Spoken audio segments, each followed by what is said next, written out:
Hello students, मैं दिलीप कुमार आप लोगों का अपना चैनल स्मार्ट स्टेनो पे सभी का स्वागत करता हूं।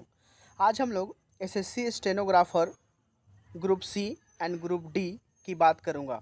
आज सारा डिटेल में आप लोगों को पॉइंट टू पॉइंट बताऊंगा, कैसे ये फॉर्म भरना है, क्या सिलेबस है, स्टेनोग्राफर का स्किल कैसे होता है, इसमें दोनों स्टेनो होते हैं या नहीं होते हैं, सारा डाउट को आज ये वीडियो में आप लोगों को सारा क्लियर करूंगा। उससे पहले जाइए चैनल को सब्सक्राइब कीजिए, लाइक कीजिए, बेल आइकन को ऑन करना ना भूलिएगा। और जितने भी मेरे स्टूडेंट जुड़े हुए हैं, वीडियो को चैनल को बहुत अच्छे से जानते हैं, वो अच्छी तरह से जानते हैं कि स्टेनोग्राफर क्या होता है। जो नहीं जानते हैं वो प्लीज़ चैनल को सब्सक्राइब जरूर कर लीजिएगा। तो चलिए आज का सेशन हम लोग स्टार्ट करते हैं। देखिए, ये स्टेनोग्राफर की वैकेंसीज निकल कर आई है ग्रुप सी और ग्रुप डी की। ठीक है, ये ग्रेड होता है। ठीक है, ये डी और सी का ग्रेड इसमें होता है। ठीक है, जैसे यहाँ पे हम नोटिस में देख रहे हैं, है ना, stenographer grade C and D का नोटिफिकेशन 2026 आ चुका है। ये आपको हर एक साल में आपको ये दिखता है। ठीक है, ये हर एक साल में आपको नोटिफिकेशन आ जाएगा। ठीक है, ये क्लियर रहिए। स्टेनोग्राफर का जो भी वैकेंसीज होता है वो बहुत ही अच्छा वैकेंसीज माना जाता है, बहुत अच्छा। इसमें कम कंपटीशन भी होता है। ठीक है, जिनको नहीं जानकारी है स्टेनोग्राफर के बारे में, यूट्यूब पे या किसी के बारे में सर्च कीजिए, आपको जानकारी पूरी मिल जाएगी। और भी कोई जानकारी चाहिए तो मुझे कमेंट कीजिए। मेरा यूट्यूब का डिस्क्रिप्शन में नंबर है, उसमें कमेंट कीजिए कैसे क्या होता है, कैसे क्लास ज्वाइन करना है। मैं ऑनलाइन और ऑफलाइन दोनों क्लास पढ़ाता हूँ। आप लोगों को सारा डाउट क्लियर कर दूंगा। आपको कैसे क्लास करना है, नहीं करना है, सारा चीज़ बताऊंगा। स्टेनोग्राफर क्या होता है, हर एक चीज़ आपको बारीकी से बताऊंगा। बहुत बढ़िया कोर्स होता है, इसमें कंपटीशन बहुत कम होता है। कोई कोई एग्ज़ाम में इसका रिटेन भी नहीं होता है। हाँ, आप लोग सही सुन रहे हैं दोस्तों, ध्यान से सुनिएगा। आप लोगों को एक एक चीज़ बताऊंगा आप लोगों को इस वीडियो में, कोई डाउट नहीं रहेगा, किसी तरह का कोई भी दुविधा आप लोग को नहीं होने वाला आज। ये वीडियो सिर्फ लास्ट से लेकर जो है ना, शुरू से लेकर अंतिम तक जरूर देखिएगा, क्या कि बीच में आप लोग स्किप कीजिएगा, कोई डाउट रह जाएगा, नहीं समझ पाइएगा। हर एक चीज़ में स्टेनोग्राफर से रिलेटेड सारा चीज़ आप लोग को बताने जा रहा हूँ। ठीक है, तो स्टेनोग्राफर जो सी और डी है, इसमें देखिए बहुत कोई को दुविधा होता है कि सर इंग्लिश ही सिर्फ आता है। नहीं, हिंदी भी स्टेनोग्राफर इसमें रहता है। जितना इंग्लिश का स्टेनोग्राफर सीट रहेगा उतना ही इंग्लिश ग्राफर का ही, माने इंग्लिश का भी और हिंदी का भी इक्वल ही इसमें वैकेंसीज होती है। ऐसा कुछ नहीं होता है। ठीक है, सेंट्रल का एक चीज़ आप लोग नोट कर लीजिएगा, सेंट्रल वैकेंसी कुछ भी आता है सेंट्रल लेवल का। ठीक है, बहुत सारा सेंट्रल विभाग से वैकेंसीज आती है। तो इसमें आपको क्या होगा कि हिंदी और इंग्लिश एकदम फिक्स है कि वो आना ही आना है ना। अगर इंग्लिश या हिंदी, कुछ सिर्फ इंग्लिश ही आ रहा है या हिंदी आ रहा है, तो वो पर्टिकुलर लिख देगा वहाँ कि सिर्फ only to English, only to Hindi लिख देगा वहाँ पे। लेकिन ऐसा कुछ नहीं होता है, दोनों ही ज़्यादातर आपको मिलेगा। कोई कोई वैकेंसीज आपको देखने को मिलेगी, उसमें वैकेंसीज में आपको रिटेन नहीं होगा। ये चीज़ ध्यान रखिएगा आप लोगों। स्टेनोग्राफर में ये बहुत अच्छा चीज़ है, अच्छे से तैयारी कीजिए। इसमें एज लिमिट भी बहुत अच्छा आता था। चलिए आज हम लोग इस पर चलते हैं। स्टेनोग्राफर सी देखिए, फॉर्म फिलअप होने चल गया है, फोन है ना, फॉर्म फिलअप हो रहा है। लास्ट डेट इसका देख रहे हैं आप लोग 16 मई 2026 को है। ठीक है, आप लोग सारा चीज़ देखिएगा। मेन चीज़ आप लोगों को मैं बताऊंगा। ठीक है, आप लोग बाकी से अच्छे से नोटिफिकेशन जरूर अपने से भी पढ़िएगा। मैं बता रहा हूँ, हो सकता है मुझसे कुछ गलती हो जाए, कुछ छूट जाए, तो आप लोग एक बार नोटिफिकेशन अपने से भी पढ़िएगा जरूर। देखिए, स्टेनोग्राफर सी का है। ये जो डीएस जो जो डिसेबिलिटी कैंडिडेट होते हैं, विकलांग, पीएस जिनको बोलते हैं शॉर्ट फॉर्म में, उनके लिए ये क्राइटेरिया दिया हुआ है। ठीक है, स्टेनोग्राफर जी और डी।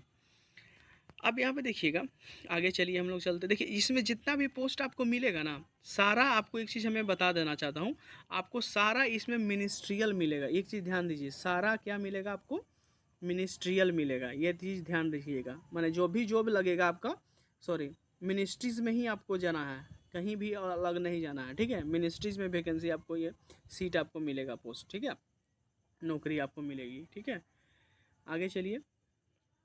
इसके बाद देखिएगा, इसमें सारा चीज़ है, सब तो जान ही रहे हैं आप लोग। देखिए, एज लिमिट की बात करें अगर हम लोग, ठीक है, अगर एज की बात करेंगे तो आप लोग देख सकते हैं कि देखिए, ओबीसी और जनरल, देखिए यूआर जो होता है ना, उसका इसमें जो स्टेनोग्राफर डी है, ठीक है, ध्यान से समझिएगा, जो यूआर कैटेगरी से है, जो डी स्टेनोग्राफर डी ग्रेड में भरना चाहता है, उसके लिए मिनिमम जो है वो, मैक्सिमम जो है वो 27 साल होना चाहिए यूआर के लिए। ठीक है, ओबीसी के लिए इसमें आपको अगर चाहिए तो ओबीसी के लिए आपको 27 साल प्लस 3 ईयर्स। क्लियर है यहाँ तक। फिर SC ST का जो बात कर रहे हैं, SC ST, इसमें आपका 30 साल हो जाएगा, अब प्लस 3 ईयर और जुड़ जाएगा इसमें। क्लियर। ये हो गया किसका, डी के लिए। ध्यान दीजिएगा, जो ग्रेड डी के लिए भरना चाहते हैं वो इसके लिए एज लिमिट है। एज लिमिट के लिए भी कोई दिक्कत नहीं, बहुत सारा है इसमें, और वो भी सेंट्रल में है। कोई वैकेंसी आपको आएगा ना, उसमें जैसे हाई कोर्ट आती है, ठीक है, तो हाई कोर्ट अगर आता है आपको, ठीक है, हाई कोर्ट अगर आ रहा है तो उसमें कम से कम आपको 42 से 45 ईयर्स रहेगा आपका एज। ठीक है, तो एज लिमिट का इस पोस्ट के लिए, स्टेनोग्राफर के लिए एज लिमिट का कोई दिक्कत नहीं आएगा। सिर्फ सेंट्रल में होता है तो 30 साल मांगता है, 33 साल मांगता है, या कोई भी स्टेट का वैकेंसी जाएगा तो 40 प्लस ही रहेगा। वो एज का कोई इशू नहीं होगा आपका, बहुत अच्छा एज दिया जाता है। ठीक है, अब चलिए हम लोग बात करते हैं ग्रेड सी की बात। ठीक है, ग्रेड सी की बात कर रहे हैं, तो उसमें जो यूआर का जो सीट देगा, एज रहेगा, वो 30 साल रहेगा। ठीक है, और ओबीसी का जो रहेगा, है ना, ओबीसी का जो रहेगा, है ना, वो आप में 30 प्लस 3 ईयर्स जोड़ लीजिए। ठीक है, और SC ST का जो रहेगा, है ना, ST और SC, सॉरी ST, है ना, उसके लिए बात करें तो 33 प्लस 5 ईयर्स जोड़ लिए। दिव्यांग जो होते हैं उनके लिए 10 साल। तो एज लिमिट का कोई इशू नहीं है, बहुत अच्छा एज लिमिट होता है इसमें। ठीक है, आगे चलिए, देखिए वही चीज़ यहाँ पे नोटिफिकेशन में दिया गया है। ठीक है, बारीकी से समझिएगा, एक एक चीज़ में मैं आपको बताऊँगा। आगे चलिए, वीडियो देखिए थोड़ा सा लंबा ज़रूर होगा, क्योंकि आप लोगों को समझा रहा हूँ बारीकी से, तो थोड़ा सा वीडियो लंबा ज़रूर होगा, उसके लिए टेंशन फ्री आप लोग रहिएगा। लेकिन आप लोगों को अच्छे से समझिए, वीडियो लंबा होने से कुछ नहीं होता। देखिए, समझिए बातों को, क्या चीज़ बोल रहे हैं सर। ठीक है, आप लोग भी समझिए। देखिए, एग्ज़ामिनेशन फ़ी की बात करें तो इसमें 100 रुपया लगेगा। ठीक है, किसको किसको लगेगा, ठीक है, वो लगेगा आपको जो यूआर हैं। ठीक है, यूआर कैंडिडेट को, ठीक है, जो यूआर कैंडिडेट है प्लस ओबीसी है ना, उनको 100 रुपया लगेगा। और फीमेल को, ठीक है, फीमेल को और SC ST को जो है ना, उसको पैसा नहीं लगेगा, कोई फ़ी नहीं लगेगा उसको। क्लियर है यहाँ तक। आप ऑनलाइन मोड से पेमेंट कर सकते हैं। आपका अगर सिटी की हम लोग बात करें ना, तो सिटी आपका नियर में जो है आपको मिल जाएगा। जैसे बिहार में है आप लोग, कहीं से बिहार है तो आपका बगल सिटी में कहीं देखिएगा, बहुत सारा सिटीज यहाँ दिया हुआ है, देख रहे हैं आप लोग, ये कॉलम आपको मिल जाएगा, कोई दिक्कत नहीं होगा। ठीक है, अगर आप झारखंड से हैं, ठीक है, अगर झारखंड की बात करें तो देखिए झारखंड में आपका सेंटर कहाँ कहाँ दिया हुआ देख रहे हैं, धनबाद है, आसनसोल है, रांची है, दुर्गा, है ना, दुर्गापुर है, बहुत सारा मैंने नियरेस्ट में आपको होम सिटी भी आपको मिल जाएगा। जैसे धनबाद है तो धनबाद में मिल जाएगा। ठीक है, तो कोई दिक्कत होगा नहीं। सेंटर आजकल अब बहुत अच्छा हो गया, आजकल कोई दिक्कत नहीं आएगा, सेंटर के लिए भी बहुत अच्छा हो गया है। ठीक है, आगे चलते हैं हम लोग। देखिए यहाँ पे हो गया ये आपका एग्जामिनेशन का। देखिए स्टेनोग्राफर का एग्जामिनेशन जो होता है वो, देखिए जनरल इंटीजर रीजनिंग जो होगा वो 50 मार्क्स का पूछेगा आपसे। ठीक है, जनरल अवेयरनेस जीए जो है, जीके जो है आपका, वो 50 मार्क्स का पूछेगा वो भी। और इंग्लिश जो होता है वो आपका 100 मार्क्स का पूछता है। और इसका जो ड्यूरेशन होता है वो 2 आवर्स का एग्ज़ाम होता है वो आपका। ठीक है, 2 घंटा का एग्ज़ाम आपका ये होगा। ठीक है, इसमें अगर आप थोड़ा सा इंग्लिश आप मजबूत कर लेते हैं, बाकी आपका रिज़ल्ट कोई नहीं रोकेगा, आराम से रिज़ल्ट आपका हो जाएगा। ठीक है, सिलेबस भी बहुत छोटा है, आराम से पढ़िएगा, इंग्लिश को थोड़ा बेस बना लीजिएगा, आराम से आपका रिज़ल्ट होगा बिल्कुल आसानी से। ठीक है, अब हम लोग आगे चलते हैं। देखिए इसका यहाँ पे सिलेबस सब दिया हुआ है, आप लोग देख रहे हैं, ये सब देखिए सिलेबस से क्या क्या पढ़ना है आपको, अच्छे से देख लीजिए आप लोग भी। क्लियर है, ये सब देखिए सिलेबस है सारा। ठीक है, अब यहाँ पे ध्यान दीजिएगा, यहाँ समझने वाली चीज़ है, अच्छे से समझिएगा आप लोग। देखिए यहाँ पे देखिए स्किल टेस्ट की बात कर रहा है। ठीक है, स्किल टेस्ट देखिए स्टेनोग्राफर ग्रेड डी का, देखिए इंग्लिश वाले का, देखिए यहाँ सेक्शन है ना इंग्लिश, देखिए लिखा हुआ है, उसमें टाइमिंग जो है देखिए क्या दिया हुआ है, 50 मिनट का क्या है ड्यूरेशन दिया हुआ है। ठीक है, ध्यान से समझिएगा। उससे पहले आप थोड़ा सा और ऊपर आइए, हल्का सा यहाँ से समझेंगे। देखिए लिखा हुआ है कि देखिए यहाँ ये लाइन पढ़िए आप लोग कि कैंडिडेट जो है ना आपको 10 मिनट का टाइम दिया जाएगा। ध्यान से यहाँ समझिए, देखिए 10 मिनट का टाइम आपको दिया जा रहा है इंग्लिश, ठीक है। और हिंदी के लिए भी 10 ही मिनट आपको, मतलब जो इस ये 10 मिनट जो बोला है ना, तो वो ये आपको बोलेगा, मतलब स्पीक करेगा, ठीक है। वो रिकॉर्डेड रहेगा या लाइव कोई बोलेगा, दो चीज़ में कोई एक ही होता है। लेकिन ज़्यादातर अभी एसएससी क्या कर रही है कि कोई बोलेगा, माने रिकॉर्डेड ही होता है ज़्यादातर, ठीक है। अभी टीसीएस को भी दिया था, अभी फिर दे दिया, एसएससी खुद ले रही है, तो अभी ज़्यादातर आपको रिकॉर्डेड ही बोलेगा सब कोई, ठीक है। कोई दिक्कत नहीं होगा, आराम से अच्छे से समझिएगा बातों को, क्लियर मैं बता रहा हूँ आप लोग को।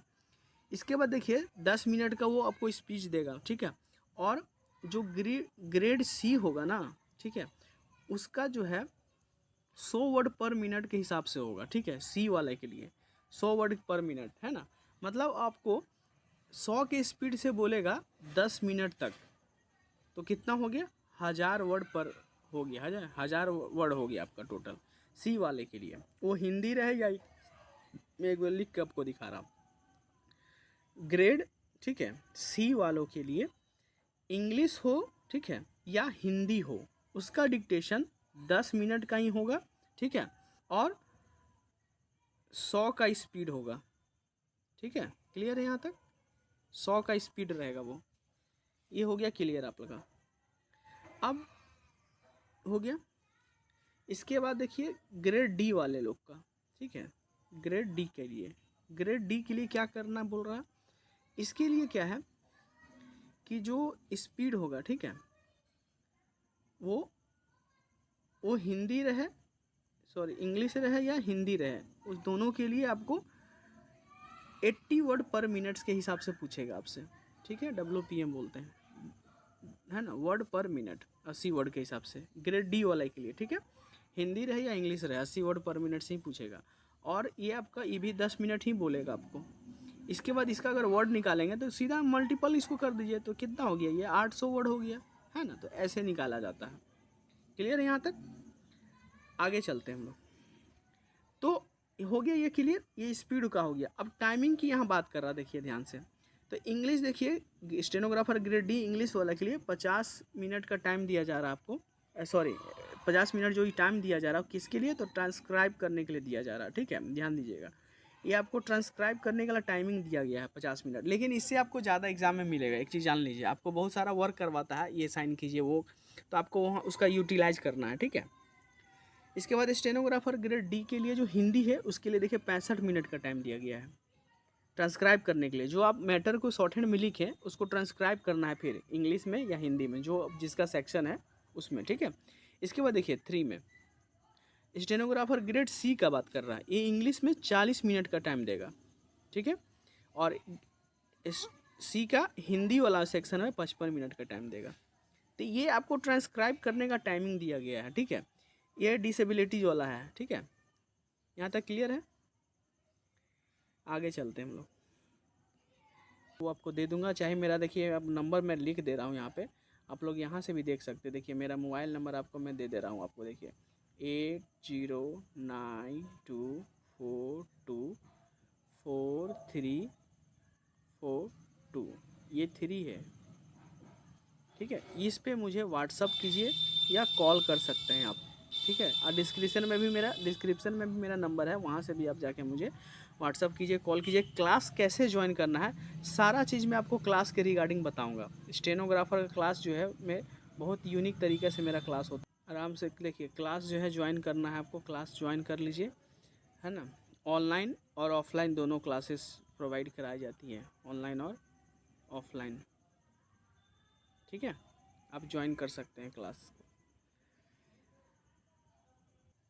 तो ये हम लोगों ने देखा, स्टेनोग्राफर चीज़ को समझा है, stenographer grade C grade D का क्या होता है, वैकेंसीज़ के बारे में सारा डिटेल आपको बता दिया हूँ। और भी कई तरह का कोई दिक्कत होता है, परेशानी होता है, कोई डाउट होता है, तो मुझे डिस्क्रिप्शन में मेरा नंबर है, मुझे व्हाट्सअप कीजिए, बता दूँगा, ठीक है। हिंदी इंग्लिश दोनों मैं सिखाता हूँ, स्टेनोग्राफर है ना, हिंदी और इंग्लिश दोनों स्टेनो सिखाता हूँ, आप ज्वाइन कर सकते हैं स्टेनो, ठीक है। बहुत यूनिक तरीक़ा से होता है मेरा, ट्रिकी होता है क्लासेस, ट्रिकी पढ़ाता हूँ मैं, ट्रिकी तरीक़े से सब चीज़ को समझाता हूँ, आप लोग ज्वाइन कर लीजिए। ठीक है। तो ये चीज़ है, कोई भी डाउट है तो मुझे ज़रूर उनको पढ़िए अच्छे से। ये बहुत अभी 15 दिन और टाइम है, अच्छे से फॉर्म को भरिए, रीड कीजिए, बताइए मुझे, ठीक है। मिलता हूँ नेक्स्ट वीडियो में नए नोटिफिकेशन, नए डिक्टेशन के साथ। तब तक के लिए धन्यवाद।